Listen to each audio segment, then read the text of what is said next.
there is a silence that lives in the space between who you are and who you knew you were meant to become. It's not a loud, crashing silence, but a quiet hum of dread that follows you through your days, a ghost of a life you haven't lived.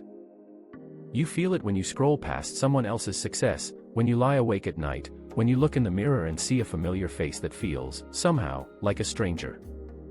You are an outsider to your own existence, holding the map to a treasure you can't seem to find, and the ache of that unfulfilled potential is a physical weight on your spirit. But what if that ache is not a sign of failure, but the first crack of light?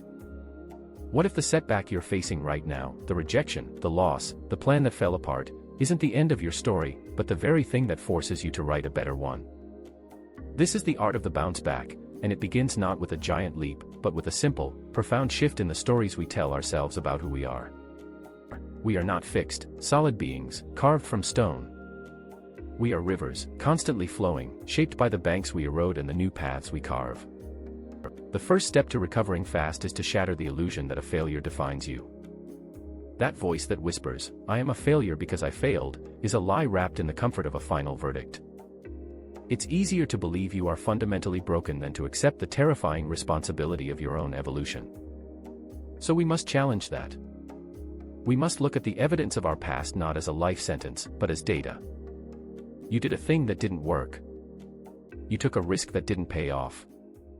You are not the thing that happened to you, you are the consciousness observing it, the learning that emerges from it.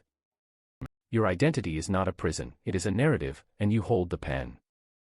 Your task, right now, is to write down one limiting belief you hold about yourself: "I'm not disciplined enough, I'm not a natural leader, I always give up." Now, I want you to write a counterargument. Find one single piece of evidence from your own life that proves that belief is not an absolute, universal truth. This is how you begin to dissolve the concrete and return to the flow. And from that place of fluidity, we can begin to cast a vision. A river needs a destination, a sea to yearn for. What is the sea you are flowing towards? Not the generic, socially approved goals, but the deep, personal, magnetic pull of a future that feels like coming home. Clarity is not about having a 10-point plan, it's about knowing the feeling you are chasing. Is it the feeling of creative freedom? Of profound connection? Of building something with your own hands that stands as a testament to your existence? Close your eyes and feel that future self, not as a distant stranger, but as the most authentic version of you, waiting patiently for you to catch up. See the details of their life, not the material possessions, but the light in their eyes, the calm in their posture, the purpose in their stride. This vision is your compass. It is the why that makes the how possible. It is the star you navigate by when the storms of doubt and distraction inevitably roll in. Because discipline is not the enemy of joy, it is the language of self-respect. It is the daily, quiet conversation you have with your future self, a promise whispered into the fabric of your days. When your actions are fueled by a purpose that sets your soul on fire, discipline ceases to be a struggle. It becomes a sacred ritual. Waking up early is no longer a punishment, it is a gift of quiet hours to build your dream. Saying no to distraction is no longer a deprivation, it is a fierce yes to your highest potential. This is how a dream is woven into reality, one disciplined thread at a time, each one strengthened by the profound understanding of why you are weaving it in the first place. And you will falter. You will drop the thread. You will have days where the vision fogs over and the purpose feels like a distant echo.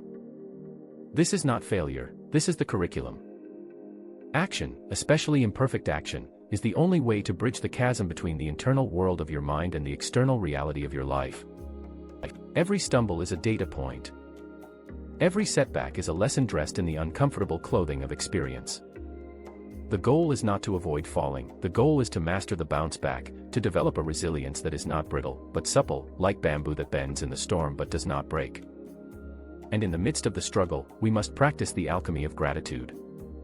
Not a passive, Pollyannish thankfulness, but a fierce and active recognition of the journey itself. Be grateful for the strength you are building in the struggle. Be grateful for the clarity that emerges from the confusion. Be grateful for the humility that failure teaches. This is the growth mindset in motion, seeing every experience, especially the painful ones, as fuel for your evolution. The world will change. The markets will shift, relationships will transform, and the path you mapped will crumble behind you. This is why we must cultivate an inner adaptability, a deep trust in our own intuition.